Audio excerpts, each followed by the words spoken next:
Always it was the same, Furlong thought. Always they carried mechanically on without pause, to the next job at hand.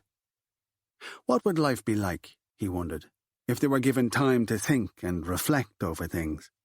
Might their lives be different or much the same? Or would they just lose the run of themselves? Even while he'd been creaming the butter and sugar, his mind was not so much upon the here and now and on this Sunday nearing Christmas with his wife and daughters, so much as on tomorrow, and who owed what, and how and when he'd deliver what was ordered, and what man he'd leave to which task, and how and where he'd collect what was owed. And before tomorrow was coming to an end, he knew his mind would already be working in much the same way, yet again, over the day that was to follow. Now he looked at Eileen, unwinding the cord and plugging the iron into the socket, and at his daughters sitting in at the table with their copybooks and pencil cases to write out their letters.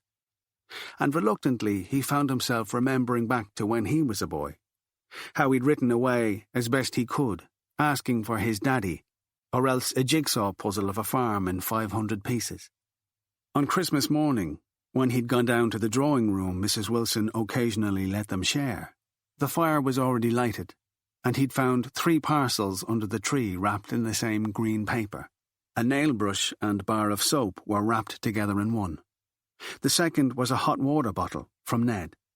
And from Mrs. Wilson he'd been given A Christmas Carol, an old book with a hard red cover and no pictures, which smelled of must. He'd gone outside then, to the cowhouse, to hide his disappointment and cry.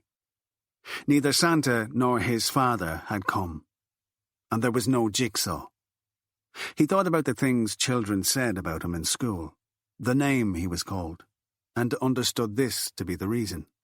When he'd looked up, the cow, chained to her stall, was pulling hay from the rack, contented. Before going back into the house, he'd washed his face at the horse trough, breaking the ice on the surface, pushing his hands down deep in the cold and keeping them there, to divert his pain, until he could no longer feel it. Where was his father now?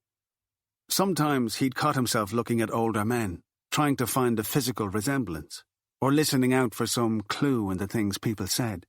Surely some local knew who his father was. Everyone had a father.